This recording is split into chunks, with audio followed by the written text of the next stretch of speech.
Καλημέρα σας. Χαίρετε.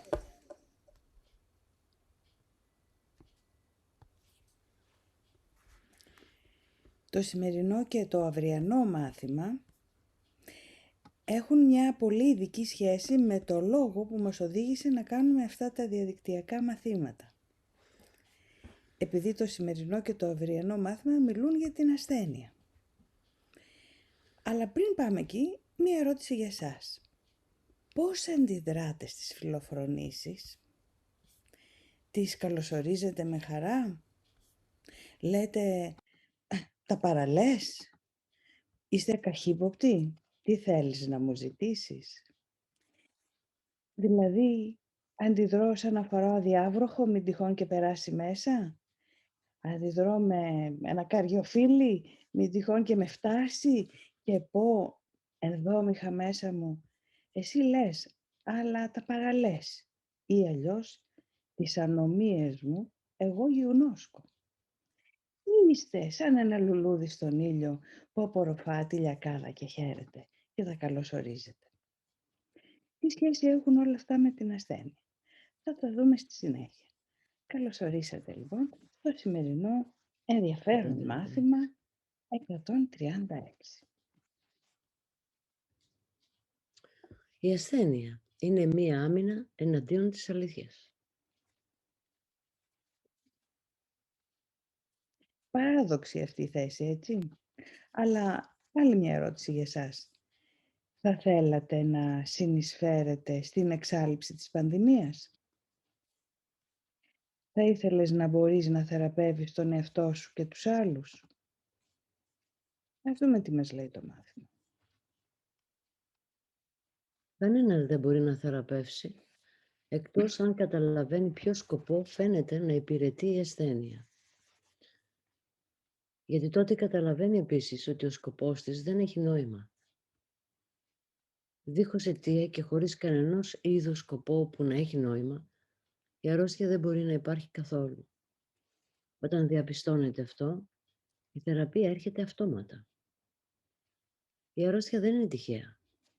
Όπως όλες οι άμυνες είναι ένα παράλογο τέχνασμα αυταπάτης. Και όπως και οι υπόλοιπες, ο σκοπός της είναι να κρύψει την πραγματικότητα, να της επιτεθεί, να την αλλάξει, να την κάνει ακατάλληλη, να την διαστρεβλώσει, να την παραποιήσει ή να την μειώσει σε μια μικρή στίβα από ασύνδετα μέρη. Πρόκειται για την ψευδαίσθηση ότι μπορεί το θείο όλων να διασπαστεί και να κατακαιρματιστεί σε χωριστές μορφές και σε σώματα που πάσχουν και πεθαίνουν. Τι μπορούμε να κάνουμε λοιπόν εμείς για να βοηθήσουμε στην παγκόσμια θεραπεία? Πρώτα απ' όλα μας λέει να καταλάβουμε το λόγο που προκαλεί την ασθένεια. Αυτή τη στιγμή είμαστε αντιμέτωποι με την πανδημία. Ωραία. Για τα μαθήματα θαυμάτων, η πανδημία δεν είναι παρά μια παγκόσμια κραυγή για αγάπη. Πίσω από το φαινόμενο της ασθένειας, πίσω από τα σώματα που ασθενούν, υποφέρουν, φοβούνται, οι νόες, υπάρχει μια κραυγή για αγάπη. Και πιο πίσω υπάρχει η αμφιβολία για το αν αξίζω την αγάπη. Όλη μας τη ζωή παλεύουμε να αξίζουμε την αγάπη. Ενώ είναι η αγάπη που ψάχνει τον εαυτό της. Ακριβώς, είναι η αγάπη που ψάχνει τον εαυτό της. Όμως ο τρόπος που αντιδρούμε στις φιλοφρονήσεις, για να το συνδέσουμε με το προηγούμενο, έχει επίσης και μια σχέση με το φόβο που έχουμε για την αγάπη. Θα το πιστεύατε ότι φοβάστε την αγάπη? Ίσως αν έχετε εμβαθύνει λίγο μέσα σας να το έχετε νιώσει κάποιες στιγμές. Αλλιώς μπορεί να το έχετε νιώσει με μια άλλη μορφή. Με αυτή τη μορφή αυτού του ερωτήματος. Φοβάσαι το Θεό? Είναι το ίδιο σαν να ρωτάμε, φοβάσαι την αγάπη? Ακριβώς. Όμως έχουμε το Θεό στο νου μας σαν κάτι που θα μας τιμωρήσει, κάποιον που θα οργιστεί μαζί μας ή θα πρέπει να απολογηθούμε απέναντί του σαν αμαρτωλοί, ανεπαρκείς, εξορισμένοι απόγονοι του Αδάμ και της Εύας με κάποιο τρόπο ή έστω και με απλό τρόπο, μες στην καθημερινότητα, ξέροντας ότι δεν αντιδράσαμε με αγάπη. Αυτή η αίσθηση ενοχής προβάλλεται στο Θεό Και τώρα ο Θεός θα είναι η αιτία για να πονέσουμε. Και έτσι είναι μια μήνυση του Θεού, μια κατάρα του Θεού, η οργή του Θεού έχει ξεσπάσει τους ανθρώπους και έχει πάρει τη μορφή πλημμύρας, επιδημίας εν προκειμένου. Αλλά είναι έτσι τα πράγματα. Ας δούμε πώς χτίζεται η ασθένεια. Φοβάμαι την αγάπη και τον Θεό καταρχάς. Όταν νιώθω να πλησιάζουν επικίνδυνα, τάχιστα ενεργοποιώ άμυνες, η ασθένεια είναι μία από τις άμυνες μου, ξεχνώ ότι εγώ το έκανα και υποφέρω γιατί πιστεύω ότι μου συνέβη. Δηλαδή ο άλλος μου το έκανε αυτό. Εν προκειμένου ο κορονοϊός. Και ας δούμε πώς το λέει αυτό, πώς το εξηγεί πιο αναλυτικά. Οι άμυνες δεν είναι ακούσιες, ούτε και πλάθονται χωρίς επίγνωση. Είναι κρυφά μαγικά ραβδιά που χρησιμοποιείς όταν η αλήθεια φαίνεται να απειλεί ό,τι θα ήθελες να πιστεύεις. Θέλω να πιστεύω σε έναν άλλο κόσμο από αυτόν που δημιούργησε ο Θεός. Βέβαια θέλω να πιστεύω ότι είμαι ευάλωτος και ότι μπορεί κάτι να με απειλήσει και να μου πάρει και τη ζωή ακόμα. Άρα ζω σε έναν απειλητικό κόσμο. Η ασθένεια είναι ένα δείγμα αυτής της απειλής. Αυτή λοιπόν είναι μια άμυνα, μας λέει, και φαίνεται να είναι ασυνείδητη, αλλά μόνο εξαιτίας της ταχύτητας με την οποία επιλέγεις να τη χρησιμοποιήσεις. Εκείνο το δευτερόλεπτο και ακόμα λιγότερο, στο οποίο γίνεται η επιλογή, αναγνωρίζεις ακριβώς τι επιχειρείς να κάνεις και μετά πιστεύεις ότι έχει γίνει.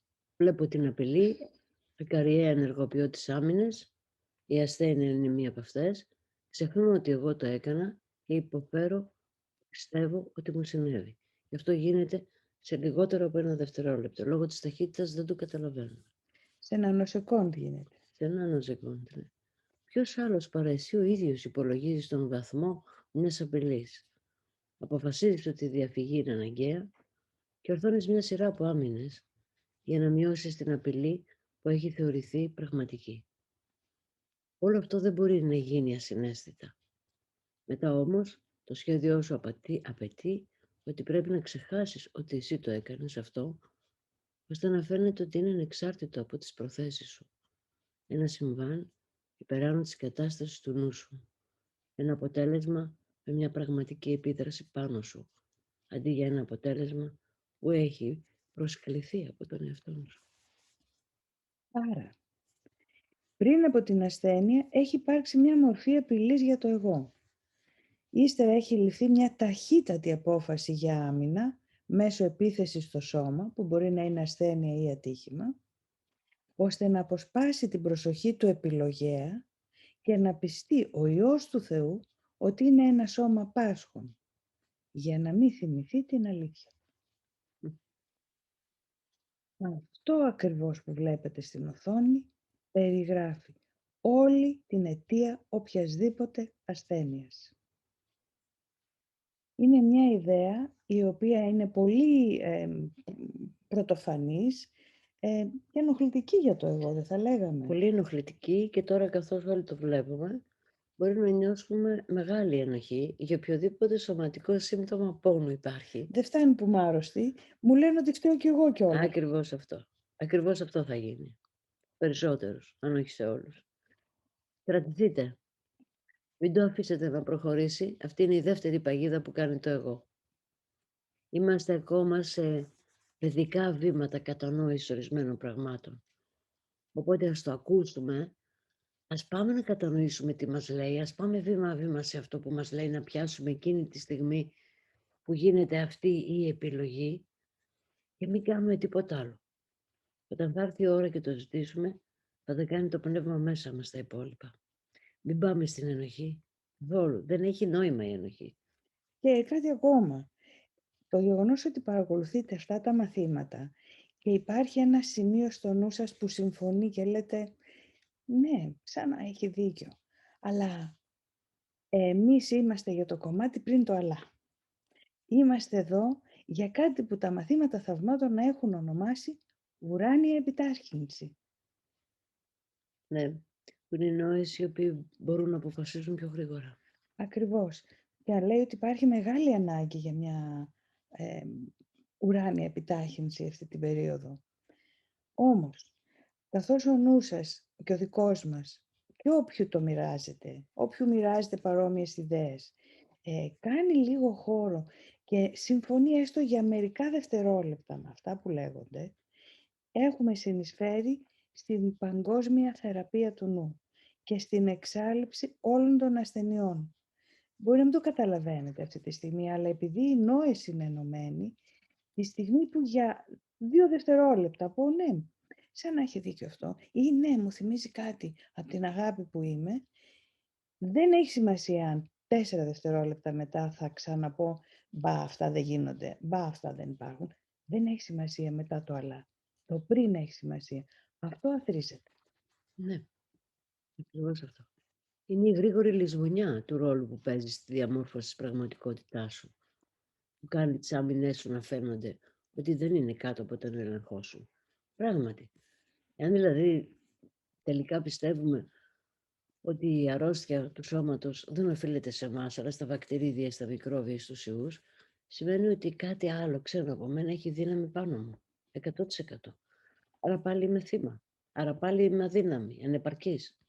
Αν το δείτε όμως σε σχέση με το όνειρο και πείτε ότι μέσα στο όνειρο εκδηλώθηκε ένας ιός και μία ασθένεια, δεν μπορούμε να πούμε ότι στα αλήθεια η αιτία της αίσθησης της ασθένειας μέσα στο όνειρο ήταν ο ιός, αλλά η αιτία είναι ο νους που ονειρεύεται εκείνη τη στιγμή το όνειρο συνολικά.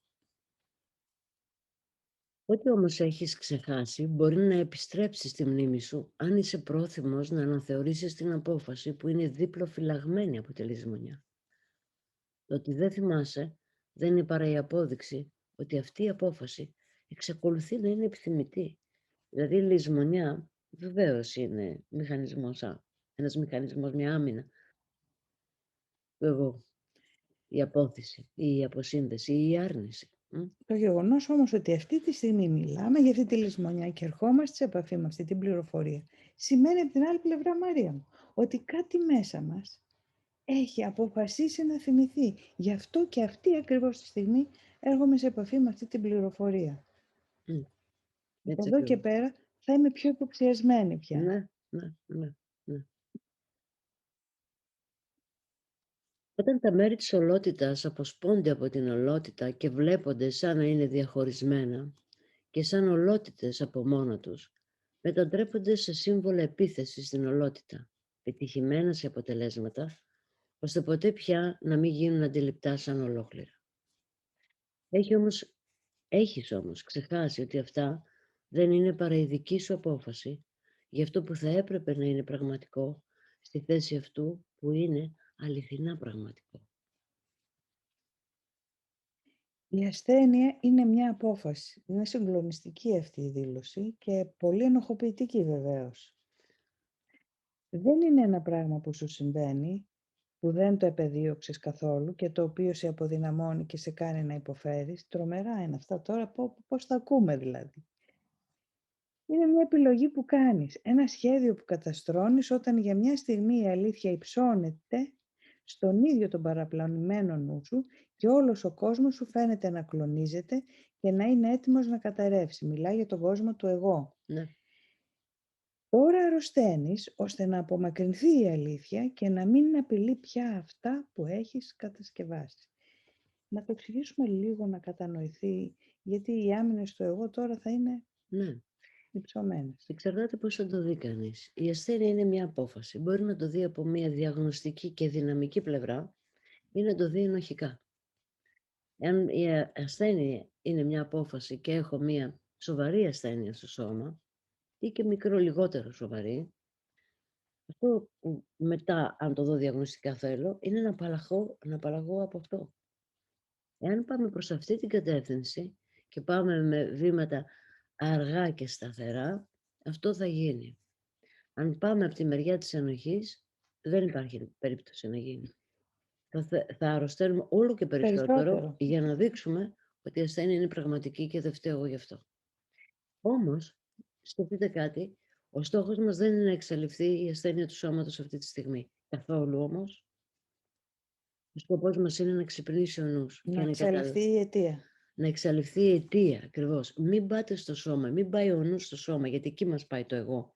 Να νιώσουμε ενοχή για αυτό που γίνεται στο σώμα. Μην πάμε εκεί. Χρειάζεται να πάω στο ποια είναι η αιτία που εμφάνισε αυτό στο σώμα. Και αυτό που δημιούργησε την αιτία είναι το μόνο με το οποίο μπορώ να ασχοληθώ και θέλω να ασχοληθώ, γιατί αυτός που στην πραγματικότητα είναι άρρωστος είναι ο νους. Η ασθένεια στο σώμα είναι ψευδαίσθηση.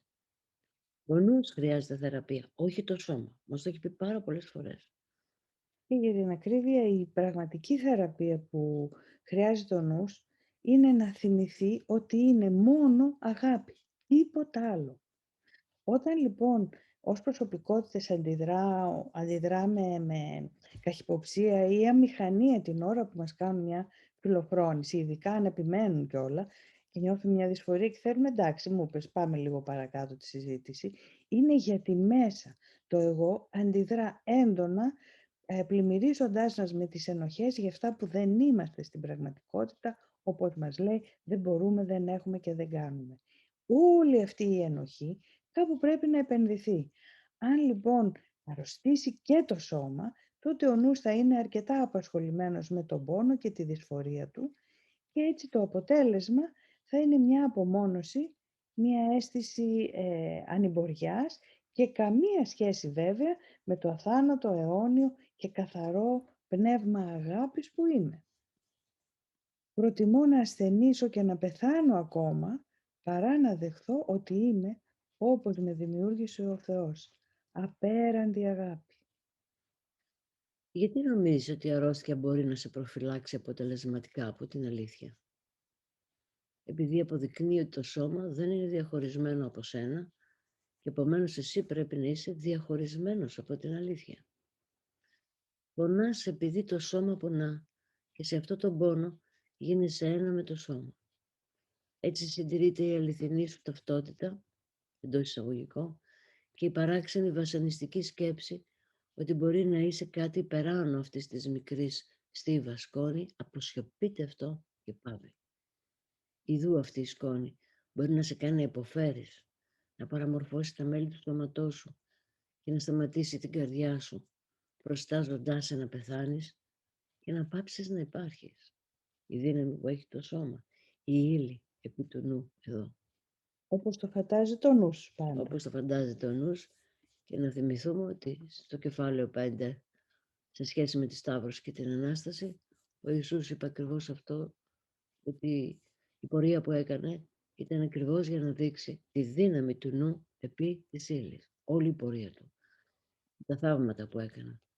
Και να δείξει ότι δεν υπάρχει στην πραγματικότητα ο θάνατος για το νου που έχει ξυπνήσει. Τα θαύματα λοιπόν δεν γινόντουσαν με μία άνωθεν δύναμη, αλλά με μία δύναμη που είναι άνωθεν, αλλά είναι μέσα μας, όταν τουλάχιστον δύο νόες συμφωνούν και συνδέονται απόλυτα με την πίστη σε αυτή τη δύναμη.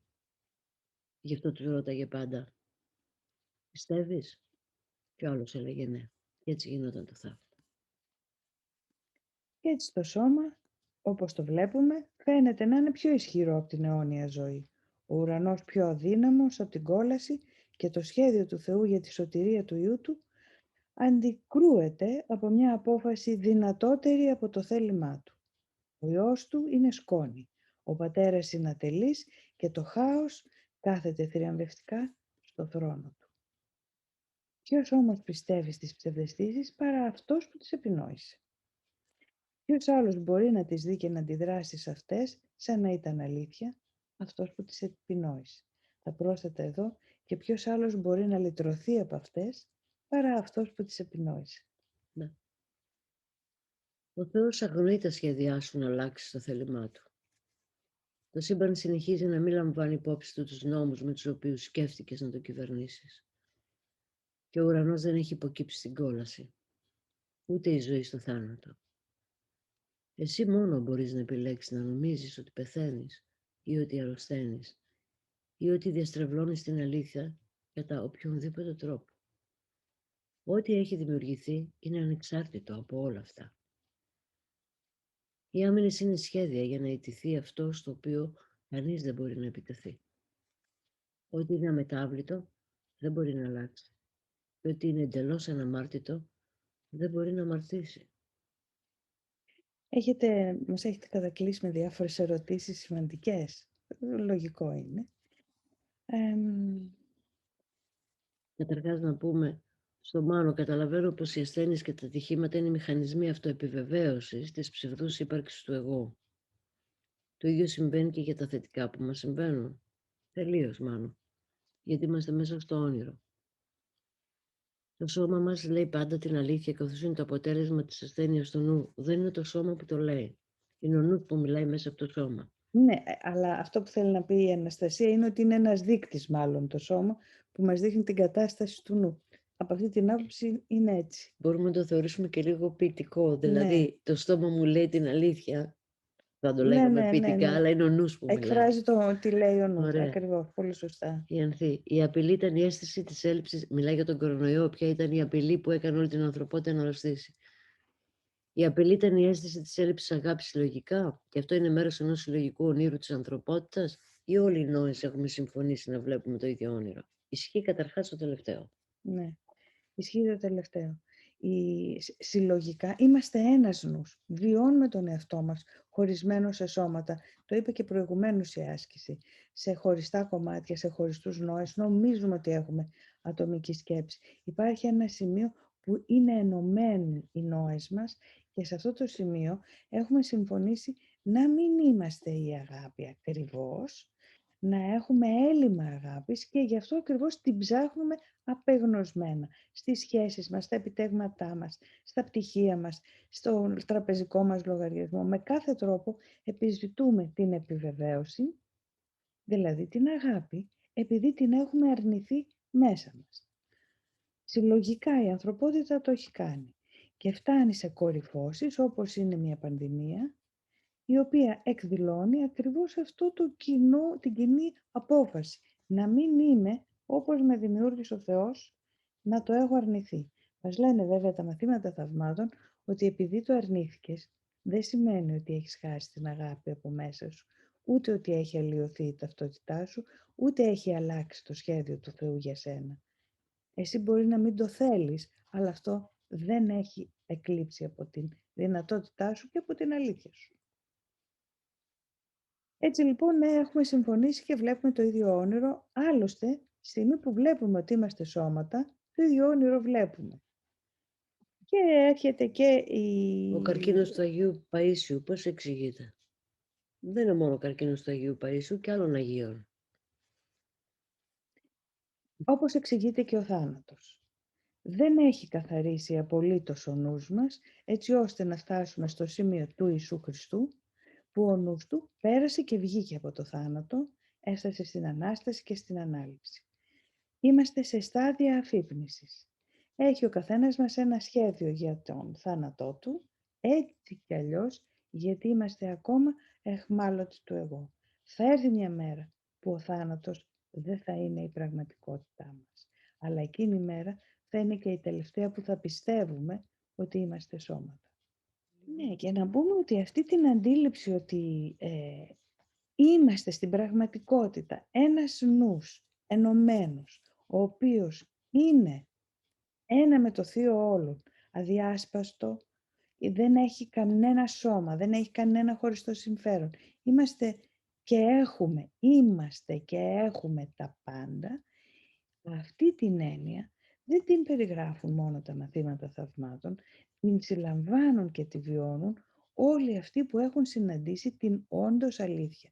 Τη βλέπουμε κατά καιρούς σε διάφορες θέσεις μισθών, φιλοσόφων, προγόνων. Έναν τέτοιο θα δούμε τώρα λοιπόν, που το έχει περικλείσει πολύ ωραία σε μία ρίση του. Εξαιρετικά. Ο Απολώνιος Τιανεύς, μύστης αρχαίος της εποχής του Χριστού. Οι σοφοί είναι ατυχίστως τετυχισμένοι, οικούν επί της γης και ούκ επ' αυτής, ουδέν και εκτιμένοι ή των πάντων. Δηλαδή οι σοφοί κατοικούν και δεν κατοικούν πάνω στη γη. Εδώ μας μιλάει για το όνειρο, ότι έχει επίγνωση ο σοφός ότι πρόκειται για ένα όνειρο. Είναι περιτυχισμένοι χωρίς τύχη, ακριβώς επειδή έχει επίγνωση ότι είναι ένα όνειρο, δεν νιώθει ότι πραγματικά απειλείται και αυτό είναι η ασφαλειά του. Δεν κατέχουν τίποτα παρά τα πάντα. Δεν έχουν την ψευδαίσθηση ότι πρέπει να έχω ένα κάτι της, λίγα χρήματα, ένα σώμα, μία σχέση, ένα σπίτι για να έχω μια σχετική ασφάλεια, έχουν επίγνωση ότι αν έχω ένα κάτι λίγο, έχω περνηθεί τα πάντα. Άρα μιλάει για την κατάσταση του νου, εδώ ο Απολλώνιος Διανεύς, του νου του αφυπνισμένου, ο οποίος έχει πλήρη επίγνωση ότι είναι και έχει τα πάντα και πρόσκαιρα βρίσκεται μέσα στο όνειρο που αποκτούμε επίγνωση αυτή τη στιγμή ότι είναι ένα όνειρο. Ωραία. Και τώρα τι θα κάνουμε? Πώς μπορούμε αυτό να το διαχειριστούμε καλύτερα για να γλιτώσουμε από το όνειρο και όλα όσα εμπεριέχει, όπως και η ασθένεια. Αυτός είναι ο στόχος μας σήμερα. Αυτός είναι ο στόχος μας σήμερα. Και θα αφιερώσουμε 1/4 της ώρας 2 φορές για να ζητήσουμε από την αλήθεια να έρθει σε εμάς και να μας ελευθερώσει. Η αλήθεια θα έρθει, γιατί ποτέ δεν είναι μακριά μας. Απλώς περιμένει για αυτήν ακριβώς την πρόσκληση που δίνουμε σήμερα.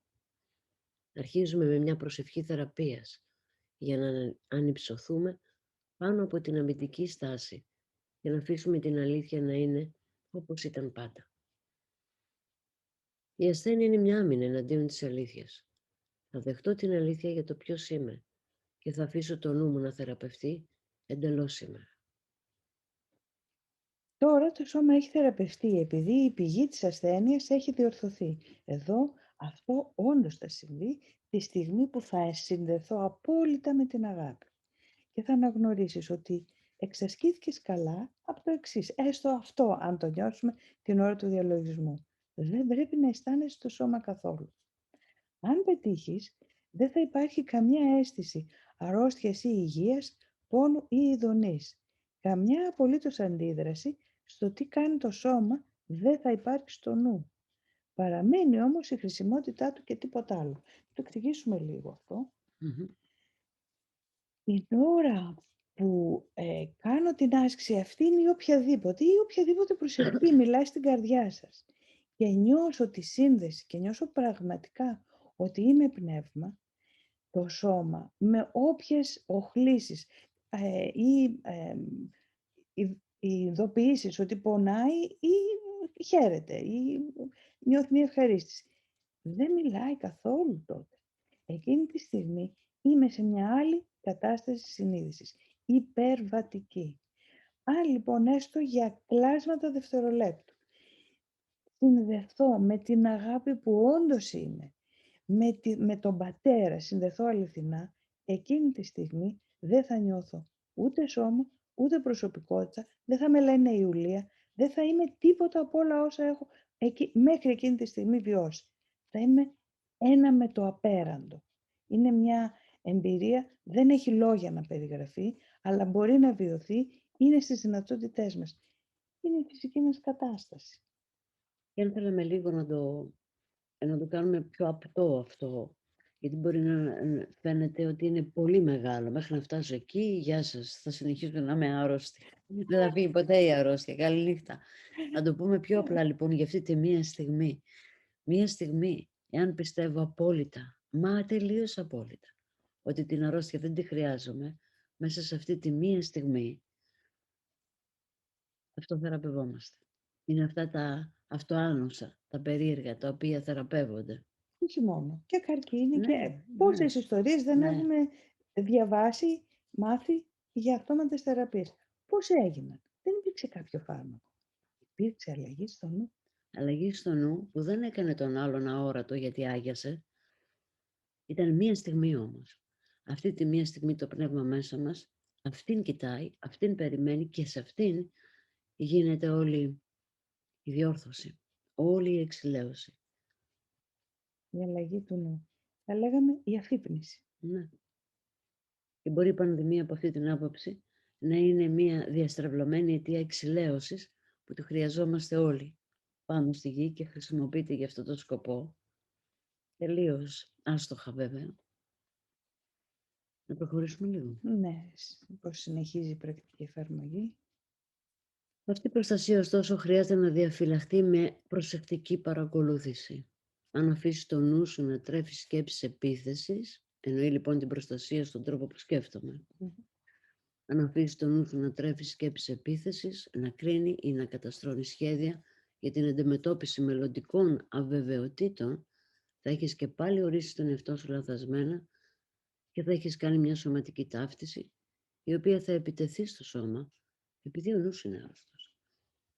Υπογραμμίζει ακόμα μια φορά ότι ο νους τη χρειάζεται θεραπεία, όχι το σώμα. Αν συμβεί λοιπόν αυτό, διόρθωσε το αμέσως με το να μην επιτρέψεις την αμυντικότητά σου, στην τάση σου να αμυνθείς δηλαδή, να μην επιτρέψεις να σε πληγώσει περισσότερο. Μην μπερδευτείς όσον αφορά στο τι πρέπει να θεραπευτεί, αλλά πες τον εαυτό σου. Έχω ξεχάσει τι πραγματικά είμαι επειδή έκανα λάθος και θεώρησα το σώμα μου ως εαυτό μου. Η ασθένεια είναι μια άμυνα εναντίον της αλήθειας, αλλά δεν είμαι ένα σώμα και ο νους μου δεν μπορεί να επιτεθεί. Επομένως, δεν μπορώ να είμαι άρρωστος. Εδώ μας μιλάει για την αληθινή μας ταυτότητα. Είμαι πνεύμα αθάνατο, αγάπη απέραντη. Αυτό μας καλεί να θυμηθούμε και αυτό κατά βάθος είναι που μας έχει φέρει μαζί. Είναι μια βαθιά έλξη που νιώθουμε για την αγάπη και η οποία βρίσκεται κάτω από το φόβο μας για την αγάπη, πιο βαθιά. Γιατί πριν υπάρχει ο φόβος μας για την αγάπη. Και αν κάποιος σκεφτεί πολύ γρήγορα και βιαστικά, μα δεν τη φοβάμαι την αγάπη, τη θέλω την αγάπη, η απάντηση είναι, γιατί δεν την εκδηλώνεις λοιπόν, απεριόριστα, γιατί φοβόμαστε ότι αν εκδηλώσουμε περιόριστη αγάπη, κάτι θα χάσουμε. Ναι. Κάπως κάποιος θα μας εκμεταλλευτεί. Κάτι τα συμφέροντά μας θα υποστούν ζημιά. Φαντάζεστε ο Θεός να σκεφτόταν έτσι. Πηγαίνουμε χαμένοι. Άρα λοιπόν, αφού αυτός είναι αγάπη και θα το συναντήσουμε σε ένα από τα μελλοντικά μαθήματα, επομένως το ίδιο είμαι και εγώ, ακριβώς όπως αυτό. Μες στην καθημερινότητά μας λοιπόν, αποφασίζοντας να θέλω να είμαι η αγάπη σε κάθε περίσταση, θα αρχίσει να νιώθει και ο νους θεραπευμένος και έτσι δεν θα χρειάζεται να προβάλλει στο σώμα αιτίες για να είναι απασχολημένος με την ταύτισή του με το σώμα και όχι με την αφύπνισή του ότι είναι πνεύμα. Αυτό ισχύει και για τα παιδιά, γιατί έχετε κάνει και μία ερώτηση για τις παιδικές ασθένειες. Γιατί και ο παιδικός νους δεν είναι αληθινά παιδικός, είναι νους όπως είναι όλων μας. Το σώμα είναι παιδικό, όχι ο νους. Αυτό μας μπερδεύει στο θέμα των παιδιών. Μοιράζονται τον ίδιο νου. Και εδώ θα ήθελα να κάνω και μία προσθήκη. Δύο μάλλον. Πρώτον, εάν μπαίνετε στο μάθημα στο ζωντανό και μπαίνετε λίγο καθυστερημένα, αναζητήστε τη μαγνητοσκόπηση και δείτε το ξεκίνημα κάθε μαθήματος, γιατί λέγονται σημαντικά πράγματα ακριβώς στα πρώτα λεπτά.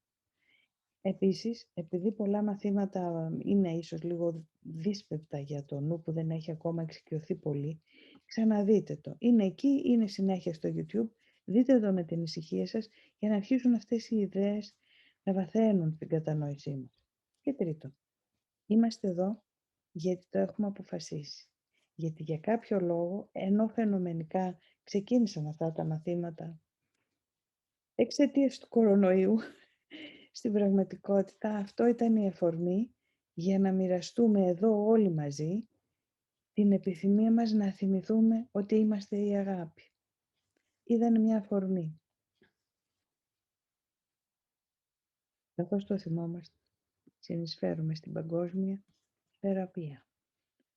Ωραία λοιπόν, μελετήστε ξανά το μάθημα. Να πούμε για άλλη μια φορά ότι επειδή τα μαθήματα όσο προχωράνε γίνονται πιο εκτεταμένα, δεν προλαβαίνουμε να τα αναλύσουμε παράγραφο, όμως εξηγούμε το βασικό τους νόημα. Γι' αυτό ανατρέξτε στο βιβλίο ή στην ιστοσελίδα noosfera.gr, βρείτε τα και δείτε το ολόκληρο το μάθημα με όλες του τις λεπτομέρειες. Καλή εξάσκηση για να θυμάστε ότι ο καθένας εδώ και όλοι μαζί συνεισφέρουμε τη θεραπεία του νου όλων μας. Καλή μέρα να έχετε. Χαίρετε.